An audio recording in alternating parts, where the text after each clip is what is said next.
Please leave your cameras and microphones muted throughout the session. If you have any questions, please use the Q&A feature. We will get to as many of your questions as we can at the end of the session. Please also note that this session is being recorded. It is now my pleasure to introduce Michael Hughes. Michael is the Chief Equity and Inclusion Officer for Frederick County Government in Maryland. Long before what has now become fashionable, Michael Hughes has committed decades toward advancing equity and creating welcoming workplace learning environments.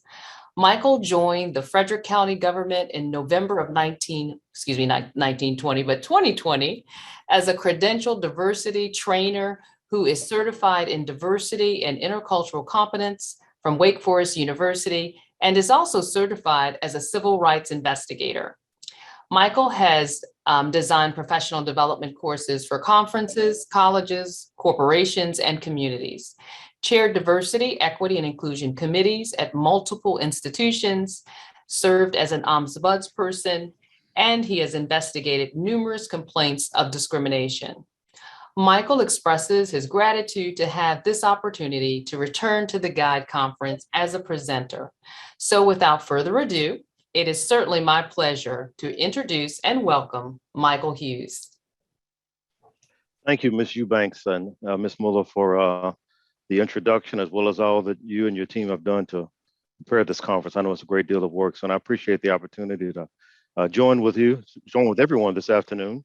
As Nikki shared, I do work in local government. Previous to joining local government, I'd worked in higher ed for about 25 years. So those of you that are in higher ed, I understand some of your experiences and some of the challenges that you do face as well. So the description of this course, I want to take the time to read this. I normally would not do this, but because of the subject matter, I think it's important to do so. This course is described as a presentation in which we'll discuss the very complex system of whiteness that began dominating the globe during the colonial period and continues this work of oppression to this very day. We'll examine the cracks beginning to show in the system of whiteness as it struggles to maintain its dominance and its well-polished reputation upon which it relies to continue its dominance. The session is designed to help participants to recognize the system of whiteness and understand the role that they will play in either supporting or undermining its continuation. And so that's the description for the session. I wanted to highlight a few particular things associated with that, and which we'll give attention to here, and which I think are important to understanding what we're talking about when we discuss whiteness, as we discuss it as it pertains to this session at least. So it is a very complex system, very complex, very complicated system. It is a system that dominates the globe. It is an oppressive system. However, some particular cracks are beginning to show in the system. Some new cracks. There's always been a few cracks, but some new cracks are beginning to show in the system. And it is struggling, the system is, to maintain its reputation. And this reputation is important to the system's existence and its right to do what it does. And so we want to recognize whiteness and the role that we will play in either supporting it or undermining it. And we will come back to this description later. These days, there's a lot of language going on that gets at much of the same thing, yet comes at it differently. You know, whether we're talking about police misconduct or reparations or CRT, of course, you have to mention that. So there's a lot of language associated with all today. But what we're focusing upon today is whiteness in particular. We do need to be addressing it from multiple angles, these challenges that we're facing around race and racial difficulties that we are experiencing in our country, as well as what is happening across the globe. So it does take multiple angles to address these problems, to hit it from different ways, you might even say. So, but when we talk about whiteness, it's easy to misunderstand what might be meant by that. And as a matter of fact, someone else or one of you would do a presentation tomorrow on whiteness, and you'll define it differently than the way that we're using it today. But I want to be clear about what I do not mean. And we'll also talk about maybe what I do mean when I refer to whiteness. So whiteness, we're not referring to one's race, someone's skin color or complexion, their DNA, or the box they check when they completed the census. In other words, what the government says. That is not what we're getting at when we talk about whiteness in this session. Here's a definition of whiteness that I want us to work from. Whiteness as it will be used in this session. It is an exclusionary view of the world which holds that all of which exists for a select group to possess, benefit from, and distribute to others to the degree and in a manner that serves their own needs. So it is very exclusionary. And we'll come back to this definition many times through this session, because this is the foundation of what I want to share with you and have us to begin thinking differently about possibly this exclusionary view of the world. And so when we're talking about it being exclusionary, that is exactly the way it operates. There are some that are in and there are some that are out. There are people that are in between in the middle as well. And it's a view that impacts how people see the entire world. And in quote, I've listed all which is an exclusionary view of the world, which holds all which is, which means everything. I mean, not just simply land, property, money, but thoughts, ideas, inventions, even people's lives. It's a view that says that there's a select group of people that control and even own people's lives. So all which is. And this select group of people possess the quote unquote right. Obviously, I don't believe that it is their right, but they possess the right to benefit and distribute to others in the manner that they see fit, basically. So we'll be coming back to this definition. And so we're not talking about a skin color, not the way we speak of race or anything to that effect. We're talking about an ideology, a worldview, a philosophy, choose the word you would like. This is much closer to what we're getting at when we talk about whiteness in this session. And some people may look at this and say, yeah, but because white is in the word, it still seems like you're trying to make it about race. That's good. I'm glad that you're thinking, because I want this to be a session where we think a little differently, maybe think a little deeper, even possibly. So I'm glad that you're asking the question. It still may sound like race. However, consider the following with me. Matter of fact, let me skip over that. I didn't mean for that breakout session to come so quickly. Its adherents come from any and all races. In other words, it's not a view that white people hold. It's a view that people hold. Now, the majority of them may be what we would refer to as white, but it's a view that many people hold. As a matter of fact, I will confess to you myself that I struggle with not holding a whiteness view of the world. I had the brief version of my story behind that. I was born, raised in Kentucky, in central Kentucky, with an educated father who read a lot, and he read all the good stuff that I'm trying to read today. W.B. Du Bois and Eldridge Cleaver and Kenneth Stamp and many others that he read. And so I was raised by a man that understood these things. But because of where I was raised in this country, being socialized into various things, I myself took on many of the characteristics of whiteness, not knowing it, not intentionally, not even being aware of it. Because when I was young, and keep in mind, I was born in 1963. So we're talking about a while back. So when I was young, what was on television at the time, in other words, in 1969 and 1970 and 71, were white folks. And they had the best houses, the best cars, the best education, the best clothes, the best this, the best that, the best everything. Now, for a 7-year-old mind or a 9-year-old mind, clearly, if they've got it, I guess they earned it. I guess that is the way it's supposed to be. So I was socialized into this. So when we talk about whiteness, it's not a matter of a worldview that is held by a particular quote unquote race of people. Its adherents come from all races, as we use that word race. It's also, think of how race itself is fluid in nature.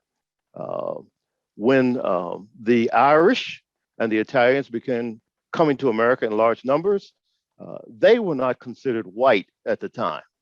And of course, now those same people, the ancestors of those same people, would quote unquote qualify or check the box as being white and being recognized as being white. But when they first came, their ancestors were not considered white. So race is very fluid, and yet that worldview existed then. So we can't plop down whiteness being a label of one's quote unquote race. And even if tomorrow morning the whites were short and the yellows were hairy and the blacks were skinny and the browns were bald, uh, they would still make it right because Congress would call an emergency session, HR departments would change policies, banks would hire extra staff because they have to change the way they hand out mortgages because they're going to maintain the system. So it's not about the race. That's not where the focus needs to be when we think about whiteness. Excuse me. So white has historically been and continues to be, preferred definition of those who own and rule the system. That's one of the reasons I refer to it as whiteness. It also serves as the primary measure of level for membership or status into the in group. Think about the in group this way. Down at the smallest part, in other words, that's where the smallest number of folks are those that rule. Those are the owners of the system. They're not a lot, but they're the ones that write the rules and determine where everyone falls within the sphere of everything. So you've got your members, you've got your rulers that run the system, and that's a reality. And then you've got those that are members. They may not run the system, but they are bona fide, certified, absolute members and participants in the system, and which are primarily those also being white people at that time. And then you've got those that are considered honorary members, referred to that way sometimes.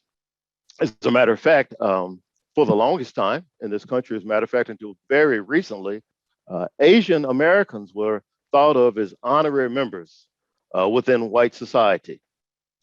Honorary members with many benefits that came with that. Now, what has happened recently, as we are aware, after the outbreak of COVID, that has changed in many respects, for many, unfortunately, changed in many respects for those that are Asian. Now, many of them are relegated out to the status of being currently excluded.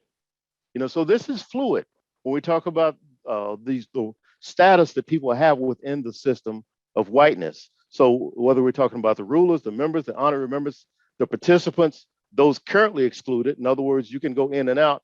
And then, of course, on the far outside of reach are African Americans, those that are strictly and perpetually prohibited from entering into the inner circles. Now, there are exceptions to that rule, and that's good that there are exceptions, but primarily there's a restriction that exists there. A very good book if you're interested in thinking more about this and hearing a well-written perspective is a book by George Yancey. I can't remember where he teaches now. He used to be at Duquesne University, I believe, but I'm not sure where he is now. It was called Who is White by George Yancey, Yancey. And he describes it as, he puts it on more of a continuum than on in centric circles, where on one end of the continuum are white, and then you've got non-white, you've got off-white, which might be Jewish people, Yancey would say. Then you've got non-white, which when Yancey wrote that book, that would probably have applied to many that were Asians. And then you have not white, and then you have the other. And that's where African Americans would fall on that spectrum, the way Yancey has laid it out in his book. And so, as we said earlier, it's an exclusionary view of the world. And when we think about the world, it is a big place, obviously. It's a huge place. But what is fascinating and interesting about it all as we think about this subject is that the small percentage of the world's population has dominated the majority of the population. And when we say a small percentage of the world's population, think of it geographically. If you're able to see, let me move my cursor to the right place, this would be Western Europe. This small part of the world is who we're talking about. The 13% of the world's population have dominated and controlled the entire globe. And that began in the colonial period, and it was finally established and settled in 1914. That's when everything was firmed up, and who ran what place. In other words, what Western European country ran what part of Africa or in the Americas or wherever it may be. And when we think of this, keep in mind that when we're talking about the conquering of other nations, there's no agreement with historians about how many countries were able to escape colonialism, escape being conquered. I've seen everything ranges 6 or 7, all the way up to as many as 11. But what we're talking about, of all the countries in the world, only 11 countries, we'll say, were not colonized and conquered by this small, move my cursor once again, this small group of folks that lived here. Now, and when we talk about that conquering of other nations, keep in mind, when you calculate that, historians are not taking into consideration, if you think about the United States of America, it wasn't a country that was colonized. It wasn't a country that was conquered. It was many nations of indigenous people, hundreds of nations of indigenous people. So when we talk about how many people were conquered, you could really add that and calculate those numbers quite differently if you were to take that into consideration. And so it's amazing when you think of, I use the word amazing loosely, when it's amazing to think of this occurring, this happening. And when you think about it, if you ask me, if you're a thinking person, it's hard not to jump to the want to beg the fact for an explanation behind this. How is it so? How did it come to be? How is that even possible that 13% of the world's population would conquer 80% of the world's population? How is it that such a small landmass could conquer 80% of the world? You have to ask that question, but it's a question that I don't hear asked. I don't hear this discussed. I'm not seeing it written about much, not in the way I'm thinking of it, at least. There was a book that was written by Philip Hoffman with California Institute. He's a professor at California Institute of Technology. He wrote a book, and the title of the book asked that question: why did Europe conquer the world? I said, yeah, I'm interested. I was fascinated when I heard about the book, and then came to understand a little bit more about his position as he responds to the question of why did Europe conquer the world? In other words, we do understand that it's not a question about whether or not Europe, even you would say Western Europe, that small part of Europe, conquered the world. That's not in question. The question now is say why. And so Hoffman writes a book to respond to the question. His answer in summary was that it was due to the incentives that political leaders faced in Europe. Incentives not just to fight wars, but to spend massive sums in doing so. Hoffman says that leaders elsewhere in Eurasia faced radically different incentives, and they couldn't spend as much on war. That is why those countries did not push the gunpowder technology as far as Europeans did. So this is Hoffman's response. And I've been able to study about the response of three or four other professionals, historians, or in other fields that I've written in response to the question of why did Europe conquer the world? And their responses are similar, not the same as Hoffman's, because everyone, of course, wants to have their own position on this, but some would emphasize the immunity to diseases, unlike the other people in which they encountered, other people other than the Europeans that the Europeans encountered that would not have had the immunity to various diseases.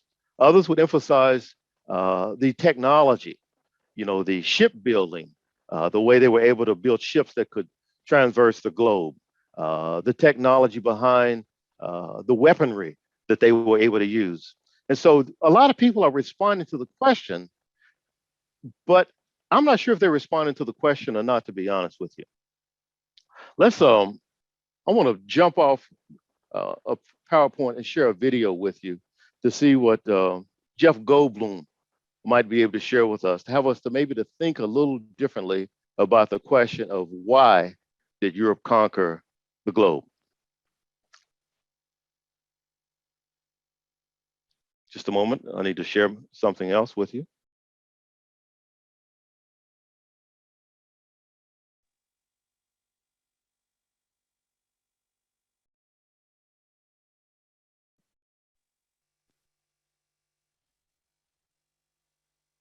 I think I'm going to share the right thing with you. Just a moment. I apologize for being technologically challenged.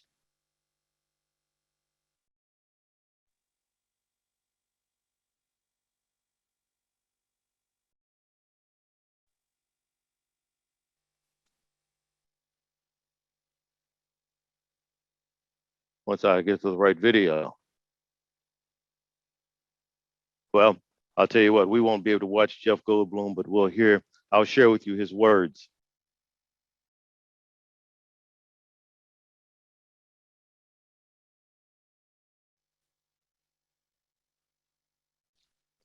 Tell me, which screen are you seeing right now? Misty or Nikki, can you share with me which screen you're seeing at the moment? PowerPoint. Yeah. I'm sorry, PowerPoint? Mhm. Okay, wonderful, thank you.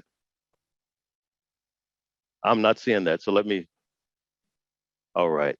So Goldblum, if you remember from the movie Jurassic Park, a movie that I trust that the majority of us have seen probably more than once, if you're like me, a wealthy man hired a group of scientists, and what they did was they found blood from a mosquito, I believe it was, and from that blood were able to extract the DNA from because the blood in the mosquito had came from a dinosaur in which the mosquito had stung, bit, whatever mosquitoes do. And so the mosquito was preserved intact, and they were able to extract the DNA. And from that DNA of that dinosaur, they were able to produce multiple dinosaurs in petri dishes, basically, that were actual now dinosaurs. And they were opening a theme park, like going to uh, Disney World, I guess you would say, so that folks could see dinosaurs. And so they had invited various people in uh, to sign off on the park, experts in different fields. And so Goldblum was a philosopher or something to that effect. And what he began arguing with this wealthy man that had started this project and had succeeded in producing these dinosaurs. He said, your scientists were so preoccupied with whether or not they could, they didn't stop to think if they should. Now, think about that for just a moment with what they didn't ask why. They only asked, only can we? Are we able to? So whiteness itself does not ask, can I? Excuse me, it does not ask, should I? It only asks, can I? And thus, you might say, if I can, then I will. That's whiteness at work. I want to go back to that definition that we were looking at. It's important that we grasp this.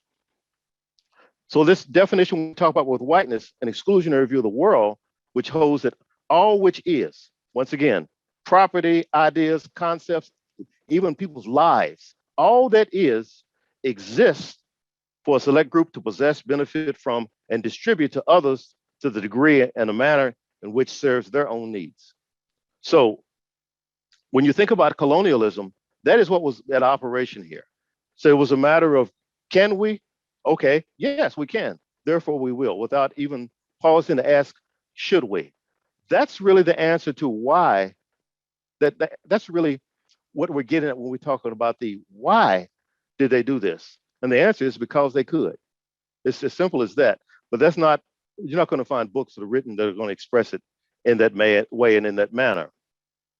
So Western Europe did rule the world, and it was an exclusionary view of doing so. Now, obviously, when you go to colonize, there is conflict. And conflict is a natural part of existence. It's a natural part of being in the world. But conflicts are usually confined. Uh, the husband and wife on the far left of the screen. I've been married 29 years. I've been in an argument or two. I think I won one once. I don't remember. It was years ago. I may have won one once. But married folks argue. People in the same house argue. They argue because they spend a lot of time together. That's one of the main reasons. Obviously, they're obviously because of different perspectives on things. But the reality is, it wouldn't happen as often if we didn't live together. So we argue with people in which we spend a great deal of time with. That's normal. That's conflict. That's conflict as we expect it. That's called life. In addition to that, as you see the tree that's falling on someone's house or whatever it is that's falling on there in someone else's yard, Legal disputes can come up. No, the tree wasn't on my property. No, that wasn't my tree. That's your tree. Who's going to pay for this? People have conflict around things that occur because of legal disputes that could arise. And so, and of course, we're a very litigious country. And so lawyers do quite well off of us because there is conflict around legal disputes that occur. And then in addition to that, not only the folks that we live with, the folks in which we may have a legal dispute, there's also the reality that many conflicts occur because someone has done something to us, or we have done something to them to create the conflict. And when those things happen, it's very difficult for there not to be a conflict. Even if it's not always expressed, sometimes there's an internal conflict. When you see that person that you feel like has done you wrong, you may not be in a position to do anything about it, but down inside there is a conflict that is occurring. So we understand and we expect, and that's normal and that's natural when we talk about conflict. But when we look back at the map that we're talking about here, these folks, me, I'm cursor challenged as well. These folks in this very small portion of the world conquered and colonized folks here, folks here, folks here, folks here, all around the globe, outside of Europe. They did not live with these people. There was nothing personal between them. There were no differences of opinion that caused these conflicts. I'm referring to colonization at the moment as a conflict. There was nothing that drove that would normally drive conflict. They didn't know these people. They had not seen these people. They had not been there. So there were no border conflicts. You know, the bridge gets washed out. What county is going to have to pay to repair the bridge? You know, on bordering counties, there'll be a dispute about that sometimes. We understand, we expect that to happen. That's not occurring here. Well, maybe there is some sort of legal dispute. No, that's not happening here. Well, maybe those folks did something to them. No, that wasn't the case either. So in none of those things where we would normally expect conflict that would create the circumstances, not that it will legitimize them, but there would be some understanding behind as to why did Europe conquer the globe. We can't answer it with those responses because that is not what occurred. And so, but that is the reality that we speak of. One moment, my screen on me.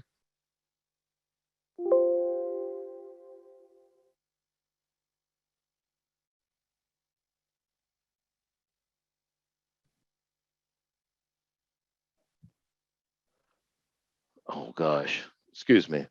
Um, so when we look at that, it causes confusion for us because it doesn't add up. It doesn't make sense. Some that would argue for technology being the reasons. Well, gunpowder was invented in China. China had guns. China had the capability of producing more guns. China didn't do that. So you can't blame it on that. It wasn't as if Western Europe was experiencing, and in other words, the colonialism that occurred was the existence of a land gone bad, where they left because of famine, that they left because of diseases, they left due to a lack of food, they left due to a conflict at home. No, that wasn't driving that. So it's very difficult for us to wrap our arms around how this could have occurred. What was behind this? What was the reason for this? And thinking about it further, like I said, others have the technology, uh, others have neighboring borders, um, others have harm inflicted upon them. But that's not what occurred. Others have the capability to travel the globe, but that's not what occurred. They chose not to pursue that. They did pursue that, they choose to pursue that in Western Europe. And keep in mind, they went even under the belief that the world was flat. Now that one, I can't get to them with that. That one's one that's beyond me. And maybe it's because I don't like heights and a few other phobias I might have about some strange things going on. I'm not getting in a boat traveling, and I'm sure that many of you would agree with me, and traveling across a flat earth, in our opinion, and I'm going to possibly fall off the edge. Now I'm going to stay home, I think. So they went despite that belief being in place. They went not knowing who would they encounter. How hostile will these people be when we get off our boats and land on their shores? How will they treat us? There is an element of risk associated with that. It was worth it. They chose to do it anyway. And they went without facing, as we mentioned earlier, famine or other oppressive conditions at home. They went despite these reasons for not going. It almost seems there's more reason not to do it than to actually do it. If you watched Homer Simpson a time or two, and I haven't watched it for years, but I do remember Mr. Burns and his his attitude about things and people. I think Mr. Burns was an excellent example of what we're talking about when we speak of a worldview of whiteness. He definitely held that to be true.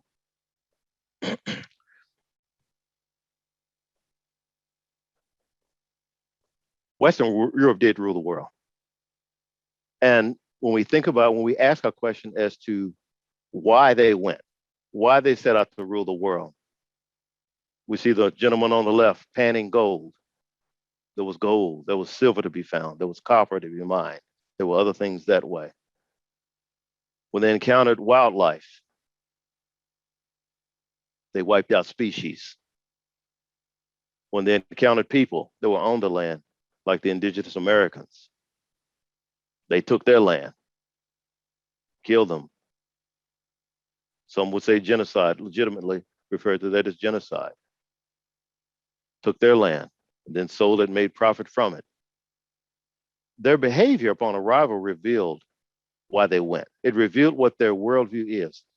Can you picture the view of the world that they're holding when they encounter other people, when they encounter species of animals that those people live upon, when they encounter land that someone else is upon? I'm not going to say own because that wasn't the understanding, the mentality of the indigenous Americans, but the land that they were on, and to run them off the land so that you could take the minerals from that land. Their behavior upon the arrival was revealing about what their view of the world was. Their view of the world fit that definition that we keep looking back at about whiteness, that all that is they have the right to possess it. They've got a right to own it. They've got a right to distribute it as they see fit to other. All that is. And so that's what occurred. They carved up the globe by 1914. It had been established. In other words, there were no more new worlds to conquer, is really what that means in 1914. And they carved up the globe and decided, that Holland would have this, and Germany would have that, and the British would have this, and the French would have that, and on and on. They carved up the world for their own purposes because this was the worldview that they did hold. And so this is the answer. This is part of the answer to the question that we're talking about.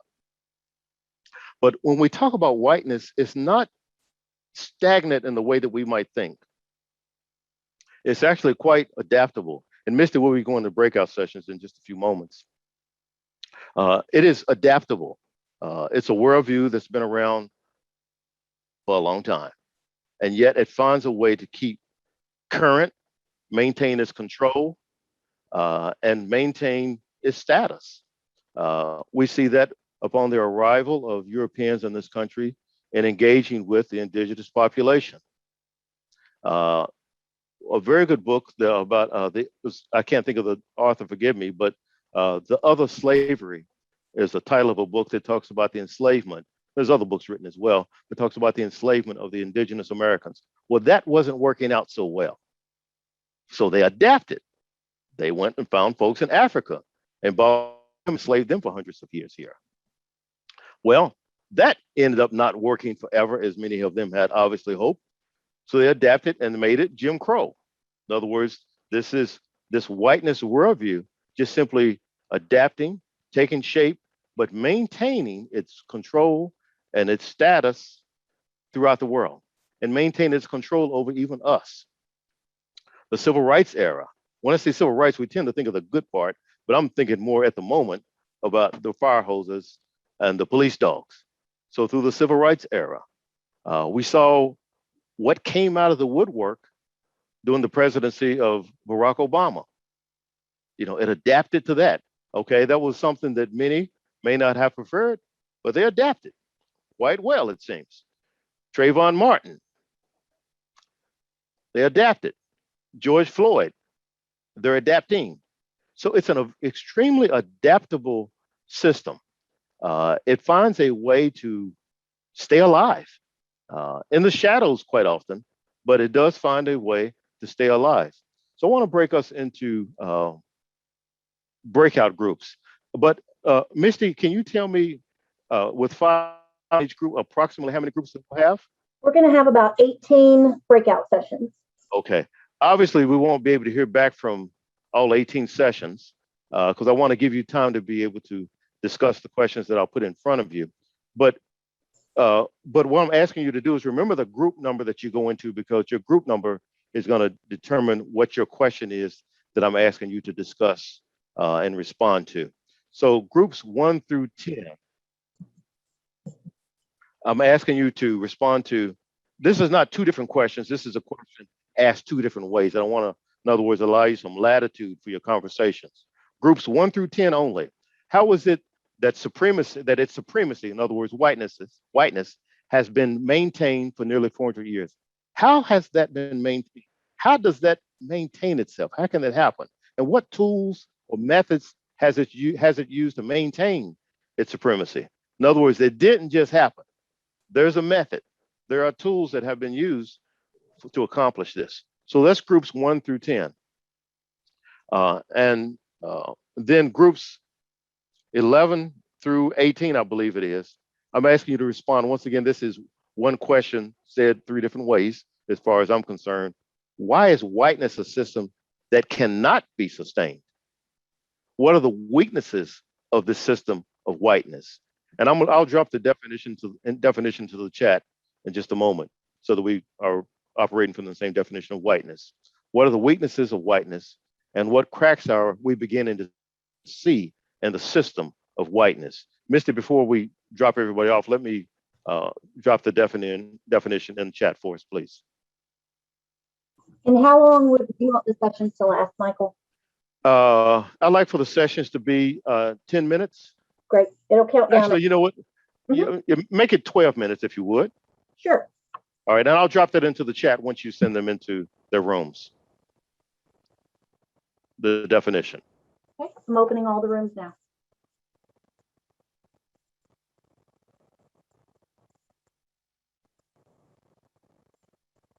We had a few people drop out, so we have 15 breakout sessions. Okay.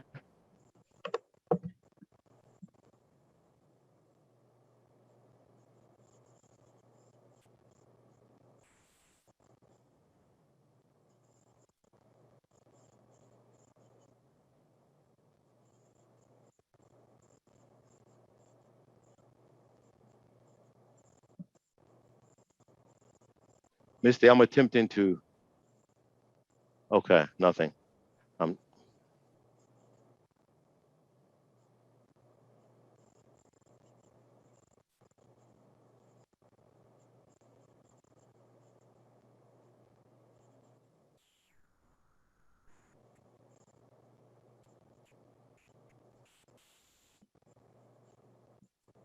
Looks like some are not joining or have dropped out, so I'm going to reassign a few people real quick. Okay.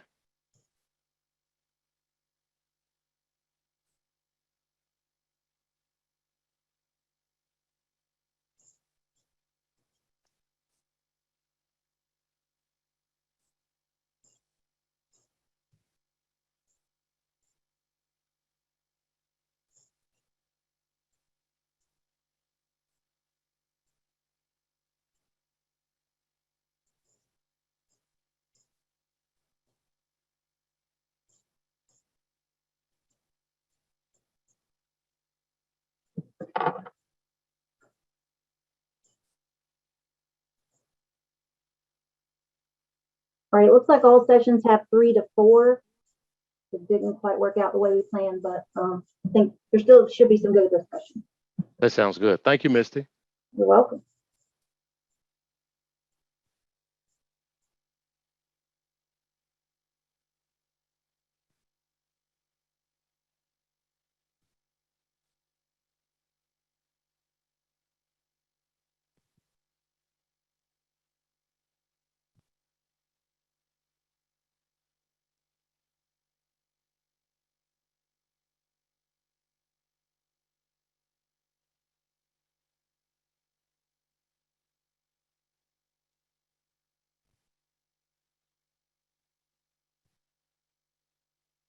Misty, should I stop sharing?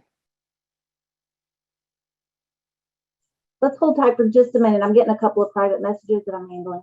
Oh, yes, thank you.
Michael, some people had to leave and come back in, so I just made Say an again, say again, please. Some people had to leave and come back in because of connectivity issues. Okay, So I'll just put a message here that people are in the breakout session right now. okay, sounds good. Thank you.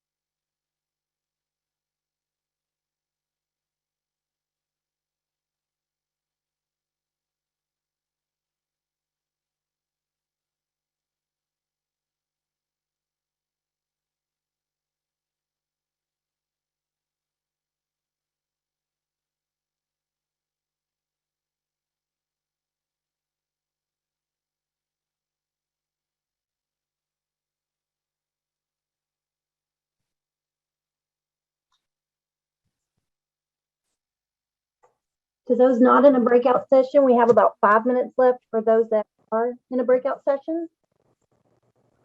So feel free to unmute if you want to have a discussion here, but you do not have to do that. Thank you for joining us, those that are coming in. Thank you.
sir. Are we in breakout groups?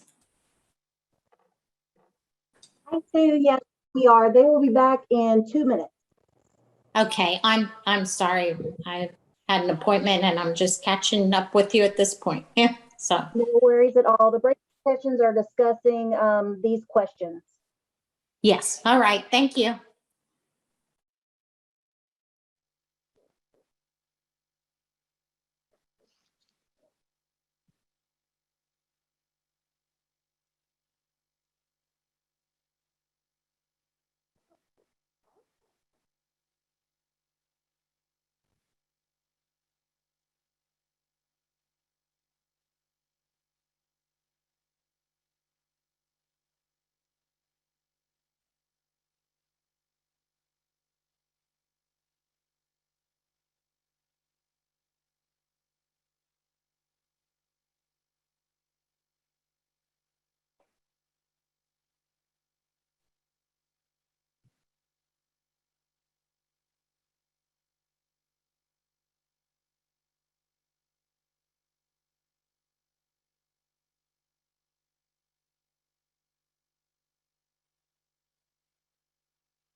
Down to about 30 seconds. Thank you, Misty.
I think everybody should be back with us now, Michael. Oh, okay, wonderful, wonderful. I'm excited to hear about the discussion you guys had regarding these two questions about white supremacy's basically success and where its shortcomings are. So I'm sorry for whoever's in group one if you don't like speaking, but I'm going to ask if we can hear from group one first. Can someone in group one come off mic and share your conversation about the question that you guys were discussing? Yeah, this is Christy, and we were in breakout group. Were we in breakout group 1? There was only 2 groups, right? Go right ahead. It doesn't matter. We'd love to hear from I you, can't Christy. remember. So Yeah. we took notes and we talked about how is it that supremacy has been maintained over the 400 years, and what tools and methods have it used to maintain this? And we chose violence, policing, mass incarceration of marginalized populations, intimidation, power, fear, discrimination, systems such as courts, welfares, laws, policies, governments, disbelief, denial, false idea of the American dream, the perpetual myth, and the white lies that are continually taught in educational systems from childhood. Wow. That was a great conversation. Yes, it was. We had a good time. Yeah, I can see that. I wish I'd been in to listen and learn about the things you guys. Thank you very much. Thank you. Thank you. Let's hear from someone else on this same question, another group.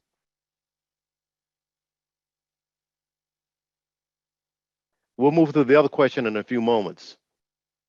But someone else another group to discuss how its supremacy has been maintained and the methods and tools that it's used to do so. How about group 6? 6 is a nice number, as long as it's not 3 of them. Well, I'll speak up. I was in group 10, I think. And one of the things we talked is we talked about lots of different tools and methods, but one that we said was just really big was the whole role of religion, and how that really gave people the entitlement. It gave people the entitlement to be in charge of the world and all of its resources, and to do with them as they pleased. Religion is such a powerful force, it for good or for evil, and sometimes a little bit of both. Yeah, thank you for bringing that out. That did not make my list, and it should have. Thank you. Let's hear from another group that discussed that same question of how its supremacy has been maintained and the tools or methods used to do so. How about that group 6 we were talking about a moment ago? I'm sure some of you are asking. I'm not sure what group number we were. My name is Marquis. I think I was group 6. Okay, yes, sir. So much of what was already mentioned, we discussed, but we also included, one of the things we included was soft politics, if my term is correct. So basically, as you spoke earlier about Western Europe not being in close proximity with these other areas in the world that they went into, but being able to go into different areas, and if there was already some discord between those who did live in close proximity with the other, basically manipulating that. So I guess you can consider dividing and conquering, but perpetuating that. And also disease was one which we mentioned. We always talk about natives being conquered, but a lot of that was disease also, rather than warfare. So it's a long list, and it's hard to know where to begin the conversation. But those are 2 that we did discuss briefly. Marquis, thank you. Thank you very much. Yeah, the manipulation. Shameful. There's an extra level of shamefulness. This is Michael's perspective associated with that. It's never good to conquer, but to turn people against one another and spread it like a disease adds another layer to that. Thank you. Thank you very much. Let's hear from one more group on this question, and then I want to hear from a few groups on the other question. Share, because we want to learn from you. At least I do, I know. Hi, this is Tom with Group 8.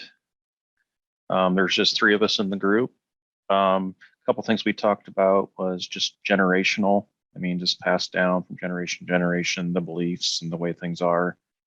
So they get continually taught the same thing and never get the opportunity to really learn different ways that are out there for different perspectives. And I referenced where I'm at. I'm in a rural Nebraska, so a lot of small communities where people generation after generation, once again, never leave that community. They just stay there, and they never experience things outside of what they lived their whole life. Don't experience other cultures and other ways of doing things.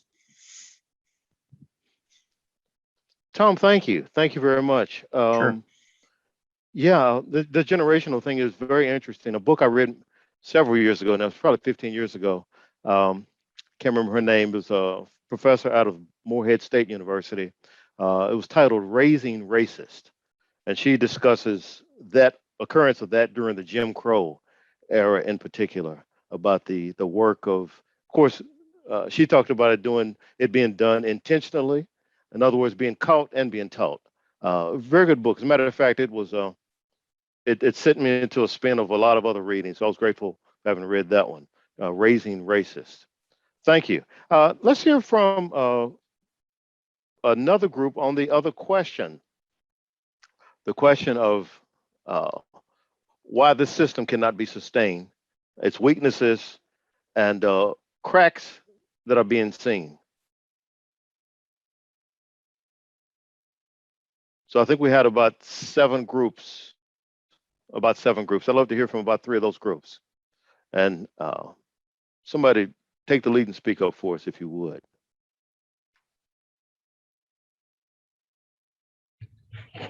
Hi, this is Yolanda, Dr. Yo. Felicia, Fernando, and I talked about the cracks in our group, and they can chime in if they'd like to add anything that I may have missed.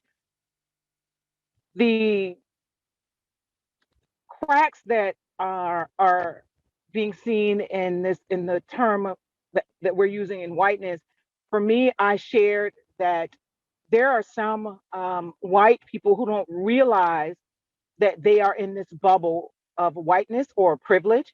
And I have some friends who, in the midst of the various pandemics with an S, whether it's culturally or a health pandemic, but the racial pandemic that we've been in for a long time, recognize and realize at one point they were like, I didn't realize that I had this privilege.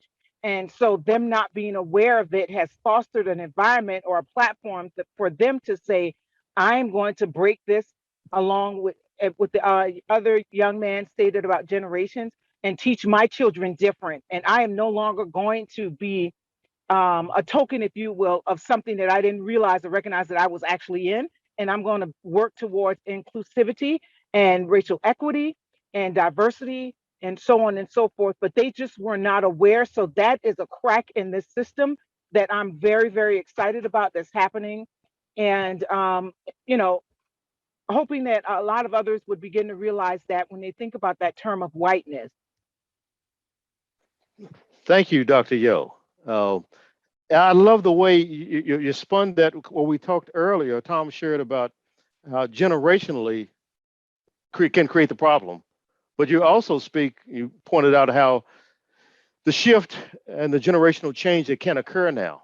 Once that consciousness occurs, the term woke is so commonly used now. Once folks wake up, not everybody's out of bed yet, but some of them are waking up at least, and some are out of the bed, to change things generationally. So the opportunities that exist, thank you.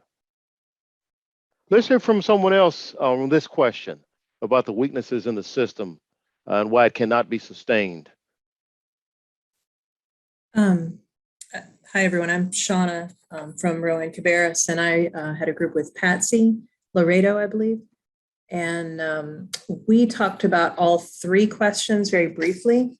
What we said about why is whiteness a system that cannot be sustained was that, it's unfair. We discussed how, everyone should, Patsy mentioned that everybody, should have the same opportunities, that everybody should have an opportunity to contribute, to have the ability to do the work that they were put here for.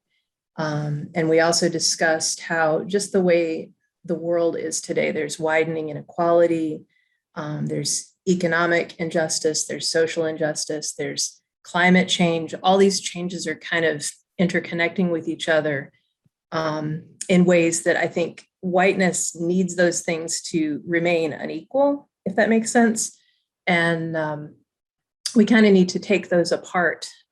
It's everyone is being affected. We also talked about how, for the second question, what are the weaknesses of whiteness, were that it's based on the lie of white supremacy, would be the biggest weakness, is that, there's, and the world is changing. So for so long, this has been in place, but just the population of the United States is becoming younger, it's becoming more diverse. And we talked about how those voices are rightfully demanding to be heard and are challenging these systems in ways that, and also just in our modern world where we can communicate through technology, a lot of these issues have been brought to the forefront in ways that maybe they have not been in the past. And then the cracks we were seeing in the system, I think I can echo what Dr. Yo said, is that many white people for the first time are thinking about the fact that they are white, that whiteness is even a thing. Because I know for myself growing up, I did not think about that. That race seemed like something that applied to other people. And so I think in our world today, a lot of, especially white people, now suddenly you're like, oh, okay. And I think one of the cracks we see also is the pushback. As unpleasant as that is, that pushback shows that people are feeling it, people are being affected by it. And I join Dr. Yo in being excited about that. There are a lot of ugly discussions and conflict and things about these conversations, at least in some of the people that I know, but I hope that little crack is light coming in so that people can become more aware and work for change. Shauna, thank you. Thank you very much. You guys have had some great discussions around these questions. One thing in particular, there was a lot that stood out that you spoke of, Shauna, but you talk about external factors, climate change and other things. It's very hard for any human being to control elements of Earth, elements of science. Obviously, there's control that created that, I realize, but they can't change the weather in many respects. And so no matter how strong it is, no matter how far its tentacles reach, there's always one more hole in the dam that they don't have another finger to plug sometimes. Thank you. Let's hear from one last group, if we could.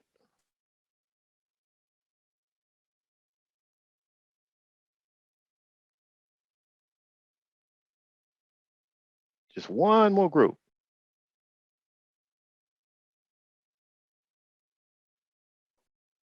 Well, we won't twist anyone's arm, so we will. Let's move on. So, the Borg. I'm not a big sci-fi person, but I must admit there are some things that I really do like, and one of them was the Borg episodes in Star Trek Next Generation, and in the whatever the one Janeway was captain of, Voyager. And so that was a creature that no one had encountered before, at least those from the quadrant from which this spaceship of humans primarily came from. And so they encountered this being called the Borg. And I'm going to try to share a video with you on the Borg from Star Trek. Just a moment.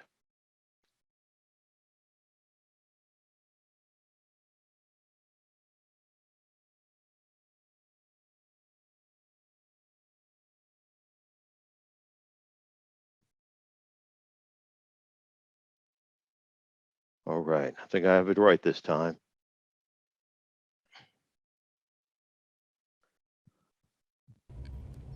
Crusher, Doctor. Yes. Don't try to move. I am on board the Enterprise. That's right.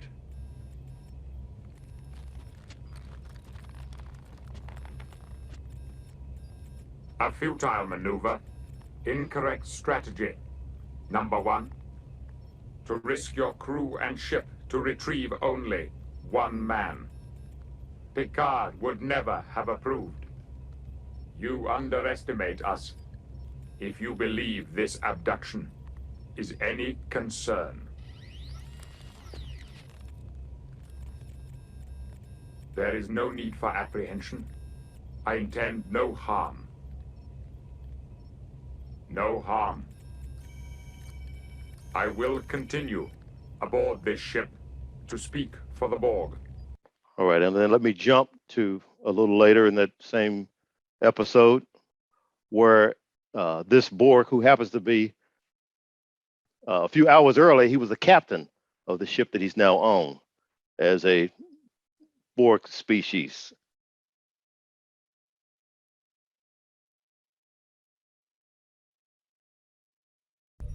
Then perhaps there is a way I can access the machine, Doctor.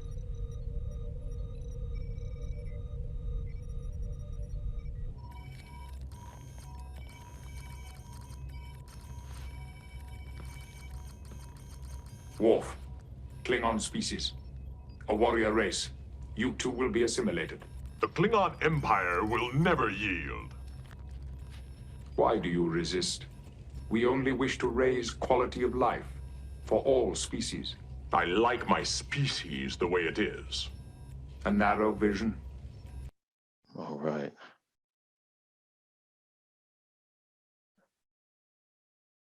And so let me go back to sharing my PowerPoint.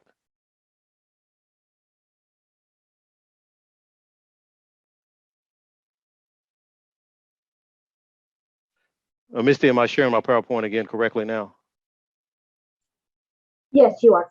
Okay, wonderful, thank you. And so we see the Borg. You see a few things that stand out. And if you're I'm not sorry, sorry, Michael. We're still seeing the Star Trek season 4. Is that right? Okay. Okay. All right, let's try that again.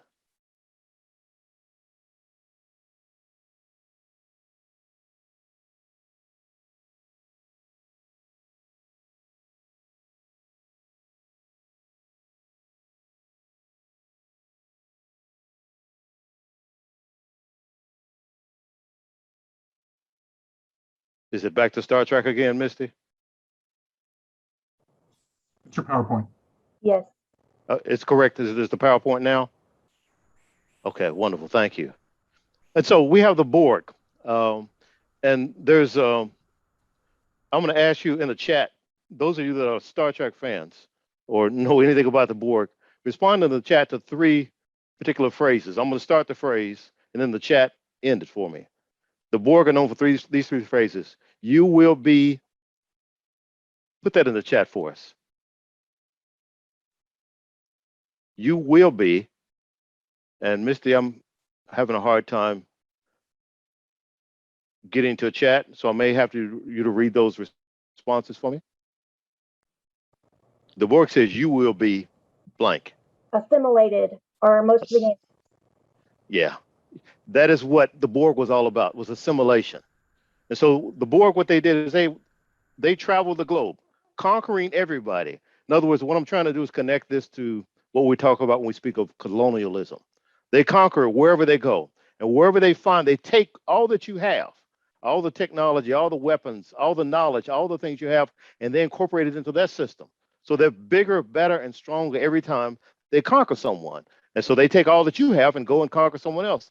Then take all that they have. In other words, the collective grows stronger, bigger, not just simply in terms of numbers, but in terms of their capability for dominating any and everyone. So the Borg are known for saying, you will be assimilated. Another saying from the Borg is resistance is what? Resistance is, Futile. drop that in the chat. Resistance is futile. In other words, and it was true. I mean, you could not resist, you couldn't beat them. They ran into one species finally that they could not defeat. But resistance really was pretty much futile. And that's the way it was with many of these countries that became colonized by Western Europe. And of course, they are always fond of saying the Borg, we are Borg. That's the third one. You will be assimilated. Resistance is futile. We are Borg. It's pretty much that simple. They didn't have a lot of language. They didn't do a lot of talking. They took care of business. They were about their business that way. So that was the Borg. And you can see it's interesting how philosophy can serve in so many, science fiction can serve in so many ways to help us to think philosophically. Good science fiction. I'm not talking about like Star Wars. That's not science fiction. That's something else, but it's not science fiction. You may enjoy it, but it's not science fiction. But good science fiction has a way of making you think differently about the world. So we talked about some of the tools. These are some of the things I had written down, which you guys hit all of them and 20 more. And so I've taken some notes to incorporate this the next time I might do this presentation. You know, education, we talked about, and of course, I feel that's what's happening today. There's an insistence upon what textbooks, what's going to be discussed in our public school classrooms, because they recognize the value of what we educate our children in. And if they lose that, they know they'll begin losing, as we spoke of, the next generation. You guys talked about the police and the government and laws and propaganda. That's part of that soft, Marquis, someone spoke of that soft politics, the propaganda in it all. And one of the other keys that they've used, one of the tools they've used is to be able to operate behind the shadows, operate in the curtain, behind the curtain and in the shadows. Now, that was true only recently. In the past, I mean, think of Jim Crow and slavery. It was out front. We don't want any curtains. We want no blinds, no curtains, wide open. Everybody sees what's happening, and we don't care. However, public opinion kind of shifted when the television and news cameras showed up in the 60s, and we saw the fire hoses and the police dogs and the other just treacherous behaviors made a shift so that then they had to operate in the shadows. And then, of course, assimilation. There is a lure to assimilation. The Borg assimilated people, groups by force. But oftentimes, whiteness assimilation occurs through luring one into the benefits. Oh, you can be like me. You can have what I have. You can get this job. You can be thought of as this. You change your hair. You know, you stop wearing your hair natural. You can do this. All kind of things that lure people into assimilation. It's not force, but they draw people in quite often. And then, as the Borg, they can increase their numbers and increase their strength once they've done so. Some of the weaknesses I had written down was that are the vulnerabilities, which I did not ask you guys to include in your responses, but technology, video in particular. We know that what gets recorded makes it to the news, and whiteness loses a little bit every time. Social media, of course, and the communication across the globe. I'm just amazed by George Floyd's influence across the globe. We spoke a moment ago about the change in view regarding dominance, the public opinion concerning dominance, and greater proximity to other. That's why Jim Crow was so important, because it kept people separate. If I keep you away from me, I never get to know you. I never get to see you're a human just like I am. But now the proximity is breaking down. Some of the vulnerabilities of whiteness are being shown up in that manner. And there's too many moving parts to control. That's kind of what was spoken of earlier about Shauna when she talked about climate change and other things that way. There are way too many moving parts to control, and its weaknesses being shown. Then hip hop. Hip hop is a movement. I think whiteness is trying to control it in their own way. Now, I'm not an expert in the slightest regarding hip hop, but I know enough to know a movement when I see it, and an influence when I see it, and a culture being developed and shifting, influencing the world when I see it. And that's what's happening. And if they can't maintain control of hip hop, they're going to lose a lot of their control in general. Time is running a little short, so I'm not going to play another video, but there's an episode in Voyager where Captain Janeway, she's reading a log from Captain Picard, who had been assimilated himself and then rehumanized later. Picard talks about the Borg are without humanity, and there is nothing that they won't do. I can't quote it exactly. I was going to play the video. And that is what the colonizers were. They operated without humanity.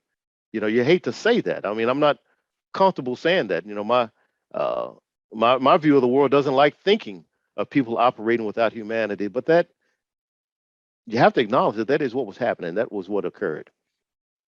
And so question then becomes, have you been, and I'm talking about you and I'm talking about me, have we been, or are we being assimilated by whiteness? I catch myself. I mean, I'm a grown man, and I catch myself every now and then. That thing will stick to me if I'm not careful. And it probably sticks to me more often than I'm aware of. But there are occasions where I become aware of it, and I'm like, no, wait a minute. I'm not comfortable with thinking that way and believing that and operating in that way. But that whiteness will show up in my worldview. And it has, and I don't say that with any pride, but it is true. And so resistance is not futile, but it is a struggle. It does not happen easily to resist this because it does lure us in, it does create opportunities, and it can seem very natural almost sometimes. And we realize, no, that wait a minute, that's not right. That's not okay. I'm not good with that. Another movie we won't play the clip of, but if you've seen Matrix, the real Matrix, in other words, the first one, and you had the main character Neo, who was just a regular old guy, pretty techie about some things, but a regular guy. He meets this guy named Morpheus, played by um, um, Lawrence Fishburne, and Morpheus tells him there's another world that you don't know about. You think you're living in the real world, but you're really not. If you take this pill, I think it was the red pill. If you take the red pill, the one in Morpheus's right hand, I'll introduce you to a world that will blow you away and you will see everything differently. Or you can take the blue pill and go back and wake up in your bed the next morning like nothing ever happened. And of course, for the movie's sake, Neo chooses the red pill. And then all at once, you see him over on the right. He comes to realize that he's not living like I'm sitting in my office right now. He's not sitting in Morpheus's chair right now. He thought he was. It was like he was living a dream. He thought he was, but his body was actually a pod which was being drained to create basically battery power for the machinery to use. And so that is what it can be like waking up out of this. And I think it has to be a daily medication. I talk about the struggles that even I have with this, and I don't like admitting it, but I've got to daily watch myself, take my daily medication of the real world and not be drawn into thinking that this is normal. We talk about Hoffman's book, Why Did Europe Conquer the World? Like, oh, it's just natural. They had the guns or they had the this, or their political situation was that. So yeah, it happened. No, no, no, no, no, no, no, no. Those things may be true, but that's not why it happened. This should not feel natural to us, but it has become natural for us. And then who wants to go through what Neo went through as we see the things, if you watch the movie, it's kind of gross when he came out of this pod. Who wants to go through that experience? Uncomfortable for sure. But so where are we? Where are we as a society? I look at it this way. On the far left, that graphic, all the colors are there. All the colors are there. This is pre-George Floyd, let's say. All the colors are there. Some of them are touching one another. Some of them, are taking certain similar shapes and forms in other colors. And that's good and that's fine and that's dandy. And then George Floyd happens. And these colors, these shapes, these pieces of paper, confetti, or whatever they may be, start to come together. Start to form some kind of blend, some sort of shape. Start connecting the yellows, connecting to the blue, it's connecting to the red, and kind of getting close to the green that way. And a shape is beginning to take place. And I believe that's where we are today. So when we talk about whiteness, it isn't just a matter of us individually. We have to find a way because that system is powerful. I mean, it's this system, it's whiteness, it's powerful. And we need the power that is going to be required from us unifying together. And so ultimately, what we want to become is that rainbow on the far right. We are not there. So don't make no mistake. We are not there. But even when we get there, you can see that that's still not a clean rainbow.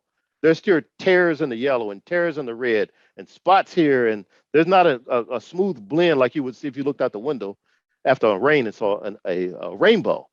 You would not see that when we do come together. So there will always be, we talked about these conflicts, the closer we come together, because we talked about the proximity creating conflict, the closer we come together, the more conflict we're going to have in some respect, but the better equipped we will be able to be to manage and work through those conflicts, the necessity of working through those conflicts. So I want to encourage us to Be mindful of this thing called whiteness and monitor yourself.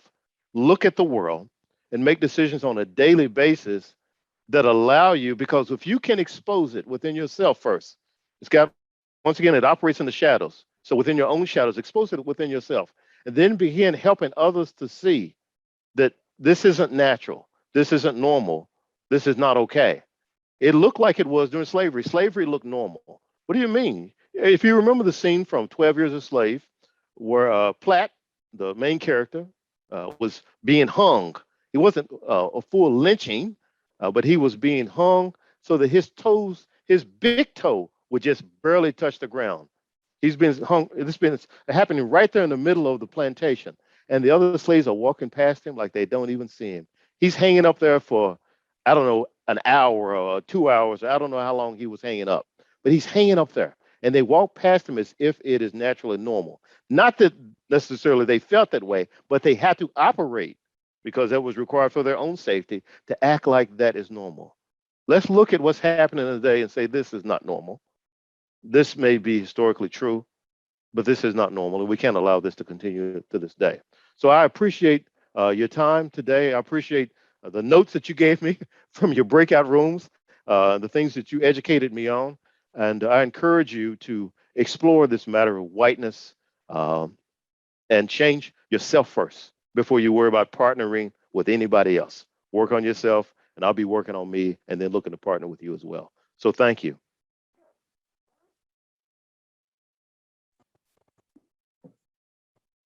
Thank you so much. That was wonderful.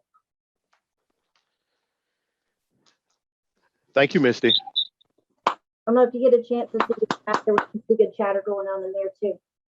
I think maybe I can, now that I've dropped it, I can get to see the chat myself, now that I've dropped that down. Thanks, everyone. Always a pleasure, Michael. Thank you.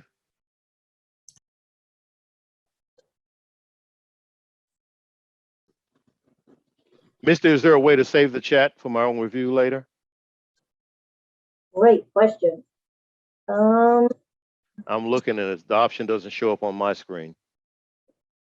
I'm wondering if it'll save in the recording. I think it Gotcha. will.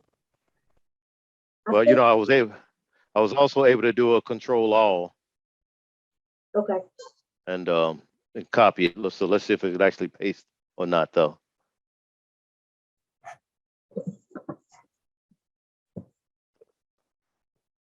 So Michael, I guess we'll see you next